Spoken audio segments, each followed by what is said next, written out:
أهل بيته الطيبين الطاهرين الغر الميامين المعصومين الذين أذهب الله عنهم الرجس وطهرهم تطهيرا.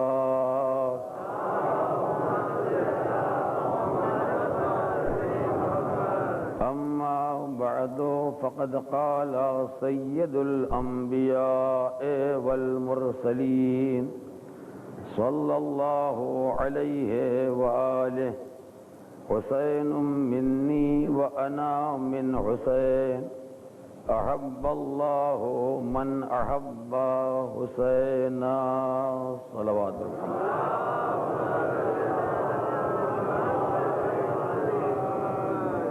حسین مجھ سے ہے اور میں حسین سے ہوں. اللہ اسے دوست رکھے جو میرے حسین سے محبت کرے. سرکار دو عالم کی اس ارشاد گرامی کی روشنی میں جو سلسلہ کلام عرفان حسین کے عنوان سے آپ کے سامنے پیش کیا جا رہا تھا، اس کے 10ویں مرحلے پر بہت سی باتیں اپنے گزشتہ موضوع کی تکمیل سے متعلق گزارش کرنا تھی، مگر وقت اتنا زیادہ گزر چکا ہے کہ اب کسی تفصیلی بیان کی گنجائش نہیں رہ گئی. در حقیقت میرے اس موضوع کے 2 حصے تھے. ایک کا تعلق امام حسین کی عظیم شخصیت سے تھا اور ایک کا تعلق امام حسین کے افکار، نظریات، کارنامے اور ان امتیازات سے تھا جن کی بنا پر آج بھی دنیا بآسانی فرزند رسول کو پہچان سکتی ہے. لیکن یہ ساری مجلسیں موضوع کے ایک ہی حصے سے متعلق تمام ہو گئیں اور اس حصے کا حق بھی حقیقتاً ادا نہ ہو سکا. انشاءاللہ اگر زندگی رہی تو موضوع کے دوسرے حصے سے متعلق آئندہ سال اپنے معروضات آپ کے سامنے پیش کروں گا. چونکہ اس مجلس میں حسب روایات آپ کے تعاون کا مظاہرہ ہوتا ہے اور اب اس بات کا موقع نہیں رہ گیا کہ تقریر کے دوران بیان کو روک کے اس عمل کو انجام دیا جائے. لہذا آپ کے حوصلوں کا خیال رکھتے ہوئے میں ابتدا ہی میں چند لمحوں کے لیے مزید اپنی تقریر کو روک رہا ہوں تاکہ آپ جس کار خیر میں حصہ لینا چاہتے ہیں اس سے محروم نہ رہ جائیں. یہ آپ کو خیال رہے کہ اگر آپ نے اب تک مرکز کے کرائے کی ادائیگی سے تعاون فرمایا ہے تو وہ الگ ایک مسئلہ ہے. ان مجالس کی ذمہ داری الگ ہے، مجالس کے مصارف اور اخراجات الگ ہیں، مرکز کا کرایہ الگ ہے. اگر آپ نے اس شعبے میں حصہ لیا ہے تو اس میں بھی حصہ لینا ضروری ہے، اور اگر آپ مجالس کے اخراجات میں حصہ لے رہے ہیں تو مرکز کے کرائے کو نظر انداز نہیں کیا جا سکتا. اور ایک بہت آسان سی بات ہے جو ہر آدمی کی نگاہ کے سامنے ہے. آپ انصاف سے بتائیں کہ اگر ایک مجلس آپ کو بذات خود براہ راست منعقد کرنا ہو فرزند رسول کی یاد میں اور اتنا بڑا مجمع آپ کو فراہم ہو جائے اس مجلس میں شرکت کرنے کے واسطے، آپ بتائیں کہ اس مجلس کے لیے آپ اپنے کن امکانات کا مظاہرہ کریں گے اور کتنا خرچ کریں گے. کیا یہ کوئی انصاف کی بات ہے کہ کوئی آدمی یہ تصور کرے کہ اتنا بڑا فرش عزا اتنا بڑا اہتمام و انتظام یہ ہمارے 10 20 50 درہم کے تعاون سے انجام پا سکتا ہے؟ اس کے لیے سنجیدگی سے ہمیں اور آپ کو غور کرنا ہوگا، نہ اس لیے کہ یہ فرش عذاب کا محتاج ہے۔ خبردار کسی کے دل و دماغ میں یہ خیال نہ آنے پائے۔ حسین نہ کل کسی کے محتاج تھے نہ آج کسی کے محتاج ہیں۔ ہمارا پیسہ اس بات کا محتاج ہے کہ حسین کی راہ میں صرف ہو جائے، ہمارا مال اس بات کا محتاج ہے کہ اس راہ میں لگ جائے تو کم سے کم اتنا اطمینان ہو جائے کہ کسی غلط راستے پر نہیں گیا، کم سے کم اتنا سکون ہو جائے کہ اس کی راہ میں لگایا ہے جس سے سال بھر لیا ہے بلکہ زندگی بھر لیا ہے۔ اگر ان کا صدقہ کھاتے رہے تو اس فرش عزا کے بچھانے میں ہماری ذمہ داری ہے۔ یہ نہ کوئی چندہ ہے، نہ کوئی اعانت ہے، نہ کوئی امداد ہے، یہ فریضے کی ادائیگی ہے جو ہر صاحب ایمان کی ذمہ داری ہے۔ جو اس میں حصہ نہ لے گا وہ سمجھے کہ اس نے حق حسین میں کوتاہی کی ہے، اسے یہ خیال رہنا چاہیے کہ اس نے اپنے فریضے کو ادا نہیں کیا۔ لہذا اس وقت آپ کے امکان میں ہے، ابھی اگر نہیں ہے اس کے بعد، اور خبردار شیطان لعین کسی کے ذہن میں وہ تصور نہ پیدا کرنے پائے جو عام طور سے پیدا کرا دیتا ہے کہ انسان جب کار خیر میں حصہ لینا چاہتا ہے تو جیب میں ہاتھ ڈالنے کے بعد جو کچھ نکالتا ہے اس میں دیکھتا ہے جو سب سے چھوٹا سکہ ہے وہ راہ خدا میں دے دیا جائے، یعنی لینا ہو تو اس سے سب سے زیادہ لیا جائے اور دینا ہو تو اس کی راہ میں سب سے کم دیا جائے۔ اس کا نام کار خیر نہیں ہے، یہ ایک وسوسہ شیطانی ہے جو انسانوں کے ذہن میں پیدا ہوتا ہے۔ تقاضائے عدل و انصاف اور تقاضائے حق و صداقت یہ ہے کہ لینے کے وقت مانگنا کیا ہے، وہ تو بغیر مانگے ادا کرتے ہیں، جیسے وہ بغیر مانگے دیتے ہیں ویسے ان کی راہ میں بغیر مانگے دینا چاہیے۔ ایک صلوات پڑھے محمد والے۔ بیٹھا اور مسلسل میں دیکھ رہا تھا، ایک ایک دو دو نہیں، جماعتیں جوگ در جوگ، گروہ در گروہ مومنین چلے آ رہے ہیں، ادھر سے بھی آ رہے ہیں ادھر سے بھی آ رہے ہیں، اور مجھے یقین ہے ایسی ایسی جگہوں سے حضرات تشریف لے آئے ہیں جہاں نہ کوئی بلانے والا گیا تھا، نہ کوئی دعوت نامہ لے کے گیا تھا، یہاں تو کوئی اشتہار بھی نہیں چھپتا، یہاں تو اخبار بھی اعلان نہیں چھپتا ہے، یہاں تو ریڈیو ٹی وی سے بھی اعلان نہیں ہوتا ہے، یعنی بلانے والا کوئی نہیں، اور یہ ہزاروں چاہنے والے چلے آ رہے ہیں۔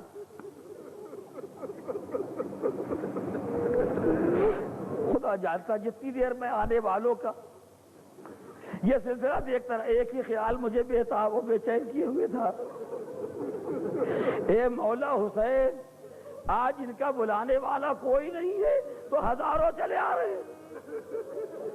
کل آپ آواز دے رہے تھے، ہے کوئی جو میری مدد کے لیے آئے؟ حل من ناصر ینصرنا، حل من معین یعیننا، اور کوئی آنے والا نہیں تھا، فقط ایک 6 مہینے کا بچہ جس نے اپنے کو گہوارے سے گرا دیا۔ اگر کل حسین کی غربت و بے کسی کا یہ عالم تھا کہ کبھی بیمار بستر سے گھبرا کے اٹھ گیا، کبھی بچے نے اپنے کو جھولے سے گرا دیا، تو رونے والوں آج میرا حسین غریب نہیں ہے،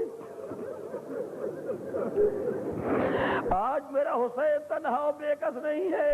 ایک حسین کے نام پر اتنے چاہنے والے، نہ کسی کو آنے کی تکلیف کی فکر ہے نہ کسی کو جانے کی تکلیف کی فکر ہے۔ یہ لوگ جو یہاں بیٹھے ہوئے ہیں یہ اسی ملک میں رہتے ہیں۔ میں سوچو عزیزو، میرے الفاظ پر نہ جاؤ، سوچتے جاؤ، انشاءاللہ بہت آپ مصاب ہوں گے۔ یہ مجمع جو یہاں کے بیٹھا ہے، کون ایسے گھر میں رہتا ہے جس میں اے سی نہ لگا ہو؟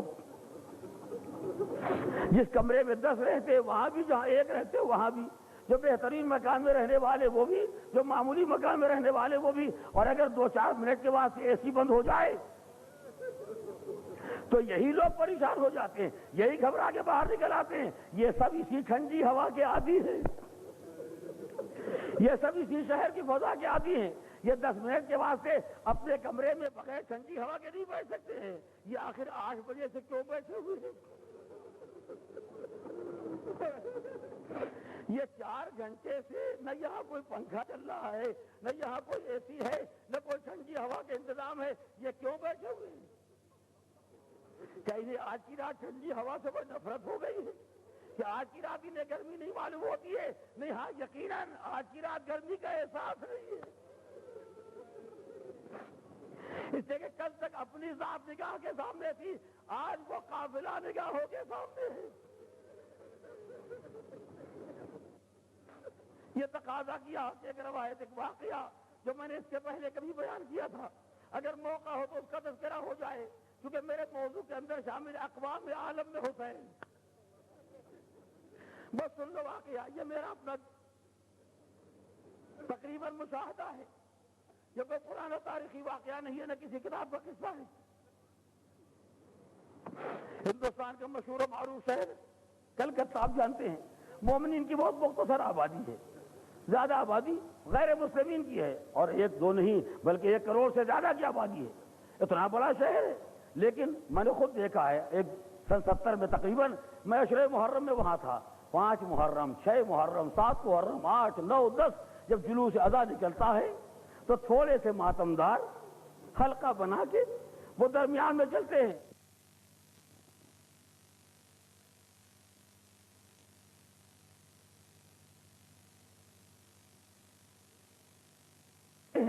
اسی موقع پر یہ منظر دیکھا گیا، ایک عورت گود میں ایک بچہ لیے ہوئے، اور شاید آپ نے نہ دیکھا ہوگا، ہندو عورتیں عام طور سے جب نکلتی ہیں تو ایک برتن میں دودھ یا پانی لے کے نکلتی ہیں۔ وہ عورت آئی گود میں ایک بچہ لیے ہوئے، نہایت کم سن بچہ، شاید 2-4 مہینے کا رہا ہو، ایک بچہ لیے ہوئے اور ایک برتن میں دودھ لیے ہوئے آئی، لوگوں سے کہا ہٹ جاؤ، میں ذوالجناح کے پاس جانا چاہتی ہوں۔ وہ غریب کیا جانے ذوالجناح کیا ہے،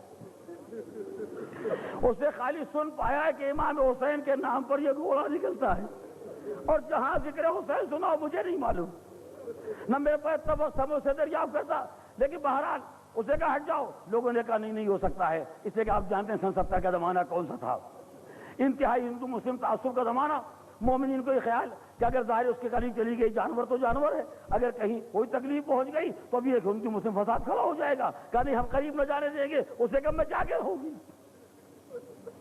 میں اس گھوڑے کے قریب جاؤں گی، لوگ منع کر رہے ہیں، پولیس والے منع کر رہے ہیں، اسے کہ میں جاؤں گی۔ بھئی کیوں جاؤ گی، تم سے کیا تعلق ہے؟ کہا میری منت ہے۔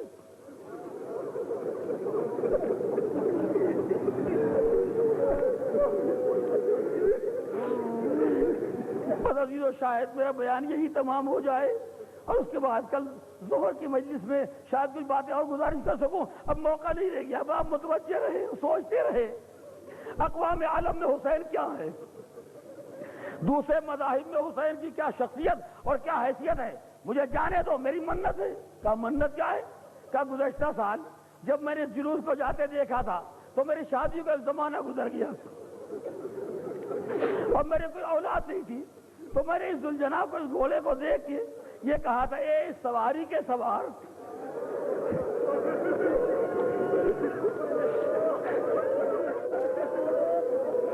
تو یقیناً اپنے مالک کی بارگاہ میں کوئی بڑا درجہ رکھتا ہے، ورنہ اتنے تیرے چاہنے والے کیوں اکٹھا ہو گئے، اتنے آدمی تیرے غم میں ماتم کرنے کے لیے کیوں اکٹھا ہو گئے؟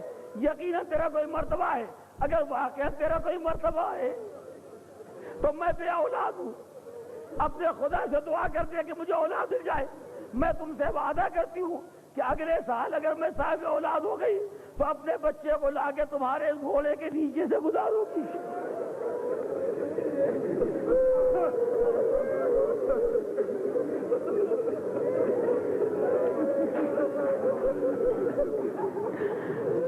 ہر طرف سب روک رہے ہیں، منع کر رہے ہیں، اس کا اصرار ہوتا جا رہا ہے۔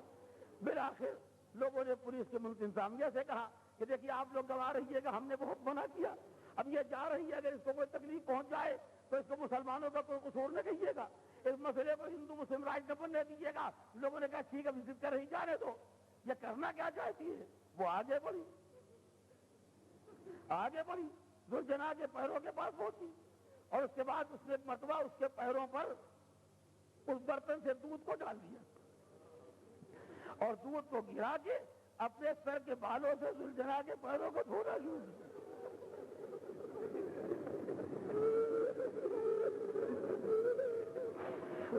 ابھی تو بس آخری جگہ کو آگے میں گزارش نہ کر سکوں. ظاہر آپ جانتے ہیں کہ بال کسی کے بھی جسم کو اگر لگ جائیں تو انسان کو خیال پیدا ہوتا کہ جا کے جانور. اسے اپنے سر کے بالوں سے اس کے پیروں کو دھونا شروع کیا. جب سارا دودھ ڈال کے اس کے پیروں کو دھو دیا تو اس کے بعد زمین پر جو دودھ بہ گیا تھا اس کو لے کے اپنے بچے کے سارے جسم پر ملنا شروع کیا. اور یہ سارا عمل جب انجام پا گیا تو اس کے بعد اٹھی اپنے بچے کو لے کے چلی. کسی مرد مومن نے پڑھ کے اس سے پوچھ لیا یہ تمہاری منت کیا تھی, یہ تم نے کیا کیا, یہ دودھ تم نے اس کے پیر پر کیوں ڈالا, یہ تم نے اس کے پیر کیوں دھوئے, یہ تم نے زمین پر پڑے ہوئے دودھ کو اپنے بچے کے جسم پر کیوں مل دیا. جب میں نے سنا ہے کہ حسین بابا کا ایک چھوٹا بچہ تھا اسے دودھ نہیں پلاتا.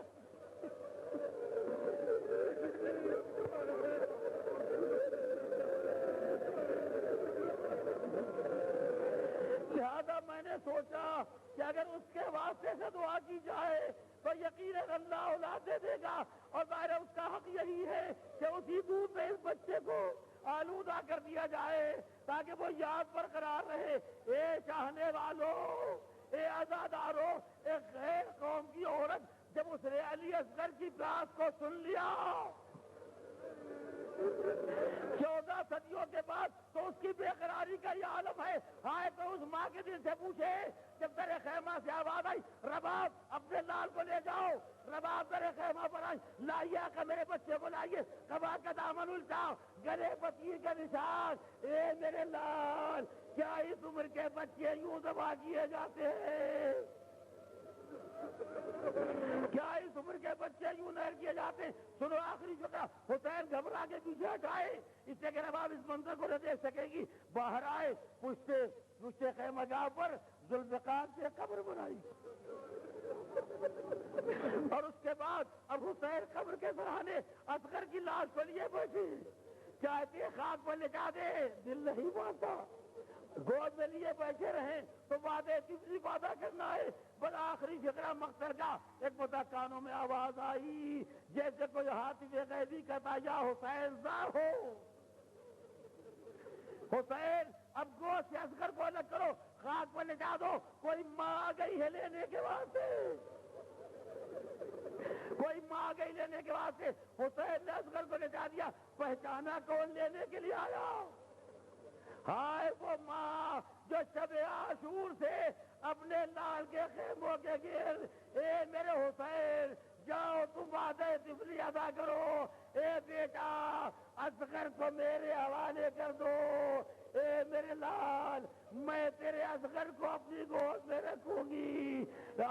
محمد و علیہ و حسینہ, رباب کی جان کربلا کی خاک, اصغر اب گہوارہ نہیں, اے میرے لال شام غریبہ میں تجھے ماں کہاں تلاش کرے, اے علی اصغر بتاؤ رباب تمہیں کہاں ڈھونڈے, بیٹا ماں کی گود.